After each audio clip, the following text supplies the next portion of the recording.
अब की बार चौतरफा सरकार, ये इसलिए क्योंकि बीजेपी के 4 राज्यों में सरकार बनती दिखाई दे रही है, जिसमें उत्तर प्रदेश और उत्तराखंड में तो है प्रचंड और साफ स्पष्ट बहुमत, लेकिन गोवा में जोड़ तोड़ की सरकार कह लीजिए, क्योंकि 22 विधायकों के साथ समर्थन के साथ अब मनोहर पर्रिकर देश के रक्षा मंत्री क्लेम करेंगे, सरकार बनाने का दावा करेंगे।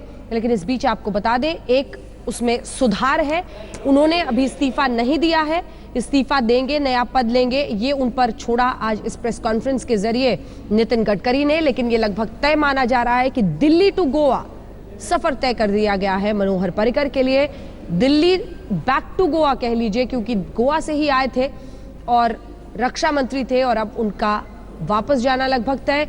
इधर मणिपुर के बारे में भी माना जा रहा है, पहले ही अमित शाह बीजेपी अध्यक्ष ने दावा किया था, अब राम माधव भी ट्विटर के जरिए कर रहे हैं कि वहां पर भी बात बन रही है और अन्य लोगों से, अन्य विधायकों से बातचीत के जरिए बहुमत का आंकड़ा जुटाया जा रहा है। तो 4 तस्वीरें आपके सामने हैं। उत्तर प्रदेश में प्रचंड बहुमत, ऐसा ही कुछ उत्तराखंड में, लेकिन गोवा में समर्थन के साथ सरकार, इधर मणिपुर में वही राह। 4 राज्यों में 2 दूनी 4 का मामला है ये।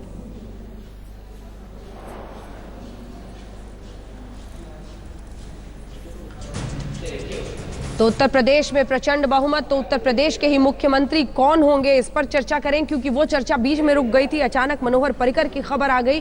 चेहरे वो 5 से 6 जिन पर माना जा रहा है कि आज मुहर लग सकती है, लेकिन क्या उसका ऐलान आज होगा या 16 मार्च को होगा, क्योंकि इस तरह की भी खबर आ रही है कि हो सकता है उस पर ऐलान बाद में किया जाए। तो ये चेहरे हमने यहाँ पर आपको दिखा दिए हैं, जिनमें से एक आखिरी चेहरा वो है जिसका नाम आज शशि शेखर जी आपने बताया और आपने लिया कुछ देर पहले। संतोष गंगवार भी हमने इसमें शामिल किया है, माना जा रहा है कि हो सकता है वो भी एक चेहरा इसमें शामिल हो। राजनाथ सिंह, केशव प्रसाद मौर्य अभी यूपी में प्रदेश अध्यक्ष हैं, लेकिन कुछ ऐसे क्रिमिनल केसेस हैं जो इनके खिलाफ जा सकते हैं। लेकिन एक चौंकाने वाला नाम जो हम आखिर में आपको दिखा रहे हैं, सुरेश खन्ना, और वो इसलिए शाहजहांपुर के 4 बार के सांसद, 8 बार से एमएलए, 8 बार से एमएलए, 8 बार से एमएलए है सुरेश खन्ना, और माना जा रहा है कि ये भी वो शख्स हो सकते हैं। संतोष गंगवार, मनोज सिन्हा, सबसे पहले राजनाथ सिंह आप जिन्हें देख रहे हैं, ये सब इस वक्त सरकार में मंत्री हैं। तो केशव प्रसाद मौर्य तक तो बात हो गई थी। इससे पहले एक बार जरा 2 नाम जिन पर हम 3 नए नाम लगभग समझ लीजिए, क्योंकि एक सुरेश खन्ना, एक संतोष गंगवार और एक दिनेश शर्मा, इन तीनों पर शशि जी है। तो देखिए सारी की सारी ये कयासबाजी, लेकिन चलिए करके देखते हैं। तो जैसे पहले बात हुई कि राजनाथ जी, केशव प्रसाद मौर्य, मनोज सिन्हा, संतोष गंगवार, ये बड़े जाने पहचाने नाम हैं। लेकिन सुरेश खन्ना एक नाम जो आप लोगों ने अभी इसमें जोड़ा है, ये 8 बार से एमएलए हैं, बहुत सीनियर नेता हैं, संघ की पृष्ठभूमि से आते हैं और हर सर्दी गर्मी में भारतीय जनता पार्टी के लिए ये इज्जत बचाने वाले नेता रहे हैं, बड़े मैच्योर्ड हैं। और अगर आप जाति पात की पॉलिटिक्स से ऊपर जाकर देखें तो इनकी कोई ऐसी विशिष्ट जाति नहीं है जैसे मनोहर लाल खट्टर की नहीं है। और 2 प्रयोग इससे पहले अमित शाह कर चुके हैं ऐसे, झारखंड में रघुवर दास और हरियाणा में खट्टर जी। तो मुझे ऐसा और इनफैक्ट अगर आप देखिए तो महाराष्ट्र का भी उनका प्रयोग बहुत डेयरिंग था, एक ब्राह्मण को बना देना, नॉन मराठा ब्राह्मण को, ये आमतौर पे मराठा को बनाया जाता था। मनोज सिन्हा हो सकते हैं क्या? बिल्कुल हो सकता है। मुझे लगता है कि शायद ना हो पाए, क्योंकि वो फॉरवर्ड कास्ट के हैं, भूमिहार हैं। तो भूमिहार हैं, तो हो सकता है कि उस बेसिस पर। लेकिन अगर गोवा के एक तरफ 1 सेकंड के लिए मैं ये ज़रूर कहना चाहती हूँ कि जो रक्षा मंत्रालय है वो इतना अति महत्वपूर्ण है, खासकर इस सरकार में जहाँ की सुरक्षा की बात, सिक्योरिटी की बात इतनी ज़्यादा की जाती है। उसमें 3 साल में 3rd डिफेंस मिनिस्टर होंगे, तो ये अपना एक और देता है, दूसरी एक संकेत दे रहा है कि कहाँ तक परिपक्वता यहाँ दिखती है। और एक बात और कह दूँ, देखिए नितिन गडकरी को कितने कर्मठ नजर आ रहे हैं। उन्होंने कहा कल मैं आया, रात भर ये चला, फिर सुबह ये हुआ और शाम को रिजल्ट दे दिया। साथ में आपने दिग्विजय सिंह को देखा, 1 सेकंड की, शायद 5 सेकंड की बाइट देके चले गए। वो यानी कि कांग्रेस के, आप शब्द बड़ा कठोर है, उसके देहांत के चर्चे नज़र आ रहे हैं उतने उसमें कि वो उनको ज़्यादा सीटें मिली थी और वो इसको जुटा नहीं पाए। कांग्रेस में ये सरकार बन जाती तो एक एक उनके कम से कम कुछ उत्साहवर्धक होते हैं, लेकिन वो नहीं कर पाए। और ये नितिन गडकरी गए और उन्होंने किसी तरह से, हालांकि मनोहर पर्रिकर के नाम पर, उनके चेहरे के नाम पर ही सही, लेकिन एक समर्थन जुटा लिया और एक और चली गई, एक व्यवस्था उन्होंने बना ली जिसके अंदर लगता है कि वो बन जाएंगे मनोहर पर्रिकर। लेकिन अब वापस यूपी के चेहरों पर आते हुए, क्योंकि ये चर्चा बहुत दिलचस्प है, अब इसी पर सारा सस्पेंस है। देश का सबसे बड़ा राज्य और जो चेहरे हम आपको दिखा रहे हैं उनमें क्या हो सकता है। मनोहर पर्रिकर पर तो अब मुहर लग गई है, तो वहां पर तो लगभग तय हो गया है। एक बार राजदीप सरदेसाई से इस पर प्रतिक्रिया ले लें, क्योंकि राजदीप, अब सबकी नजर इसी बात पर है कि आखिर उत्तर प्रदेश का मुख्यमंत्री कौन होगा। जो चेहरे हम दिखा रहे हैं उसमें से आपकी नजर किस पर जाती है, क्या समझ में आता है, कौन सबसे प्रबल दावेदार? देखिए, कल तक अगर आप मुझे ये सवाल पूछते तो मैं कहता कि जो भी बनेगा वो शायद मोस्ट बैकवर्ड कास्ट या नॉन फॉरवर्ड कास्ट होगा, शायद नॉन यादव ओबीसी बनेगा। इसी वजह से केशव प्रसाद मौर्य का नाम आगे चल रहा था। लेकिन जैसे जैसे समय बीतता जा रहा है और जिस प्रकार का मैंडेट मिला है, तो मुझे लगता है नरेंद्र मोदी जी इस मैंडेट का फायदा भी उठा सकते हैं।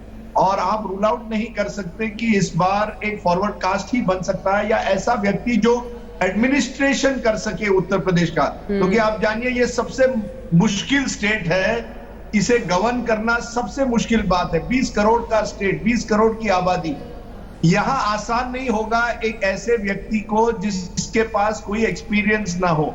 आपको एक ऐसे व्यक्ति को देना पड़ेगा जिसके पास एडमिनिस्ट्रेटिव एक्सपीरियंस हो। इसलिए जो नाम आप दे रहे हैं, इसमें मैं समझता हूं मनोज सिन्हा को आप रूल आउट नहीं कर सकते, क्योंकि एक तो वो पूर्वांचल से आते हैं, बी उन्होंने रेल मंत्रालय में और उसके बाद अब कम्युनिकेशन में अच्छा एक परफॉर्मेंस दिया है।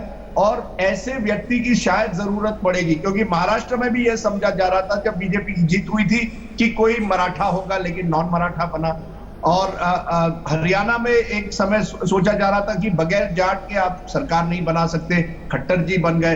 तो यूपी में भी आप रूल आउट नहीं कर सकते कि नरेंद्र मोदी एक ऐसे व्यक्ति को वहां चाहेंगे जिसके पास गवर्नेंस की एक्सपीरियंस हो।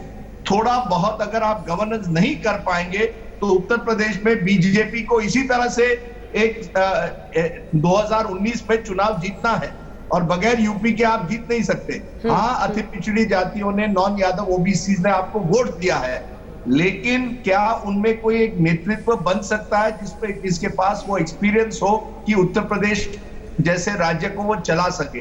तो मनोज सिन्हा का एक नाम जरूर मुझे लगता है प्रधानमंत्री के सामने होगा, क्योंकि उन्होंने दिखाया है कि उनमें वो है, एक काबिलियत है कि वो मुख्यमंत्री बन सके। एक और छोटी सी बात, आप गोवा का जिक्र कर रहे थे, मणिपुर का जिक्र कर रहे थे। मैं कहूंगा बीजेपी की जो माइंडसेट है वो एक पेप्सी की एडवर्टाइजमेंट हुआ करती थी, अंजना जी, ये दिल मांगे मोर। बीजेपी की भी माइंडसेट उसी तरह से हो गई है, हर राज्य को किस तरह से अपनी तरफ किया जाए। अमित शाह ने तो साफ कहा था, मैं कांग्रेस मुक्त भारत चाहता हूं। अगर उनको मणिपुर और गोवा दोनों राज्यों में सरकार बनाने का मौका मिलता है, यानी भारत में 14 ऐसे राज्य होंगे जहां बीजेपी की अब सरकार रहेगी। सवाल तो ये भी है राजदीप जी कि कांग्रेस का दिल आईसीयू में क्यों है? सवाल तो ये भी है राजदीप जी कि कांग्रेस का दिल आईसीयू में क्यों है? क्योंकि जो नितिन गडकरी वहां पर जाकर कर सकते हैं, कम विधायकों के साथ होते हुए 22 तक पहुंचा सकते हैं आंकड़ा, वो कांग्रेस नहीं कर रही। क्योंकि कांग्रेस का हाईकमांड कल्चर अभी भी बरकरार है। आज सुबह कांग्रेस विधायक दल की बैठक होनी थी 11 बजे की, उनका नेता कौन होगा। लेकिन अगर उस बैठक के पहले कांग्रेस निर्णय कर लेता कि दिगंबर कामत हमारा नेता होता है, तो विजय सरदेसाई शायद उनके साथ चले जाते। लेकिन कांग्रेस निर्णय नहीं कर पाई और उन्होंने दिल्ली से बात की। ये दिल्ली कनेक्शन जो है, ये कांग्रेस की मुश्किल है। और बीजेपी में वो हंगर है, वो चाहते हैं, भूख है कि कोई भी स्टेट हो, हमें वहां सरकार बनानी है। यही वजह है नितिन गडकरी ने जिस तेजी से काम किया, मनोहर पर्रिकर ने जिस तेजी से काम किया, कांग्रेस उसे मैच नहीं कर पाई। उनके लोकल लीडर्स अपने आप में आपस में लड़ रहे थे कि लीडर कौन बनेगा। अरे पहले सरकार बनाइए, फिर लीडर आप चुन सकते हैं। लेकिन कांग्रेस वहां फंस गई। वो रुजदीन फलेरो जैसे पुराने नेताओं को आगे कर रही थी, विजय सरदेसाई माने नहीं, और वहां पर्रिकर जी बड़ी तेजी से, और वो रक्षा मंत्री होने के बावजूद।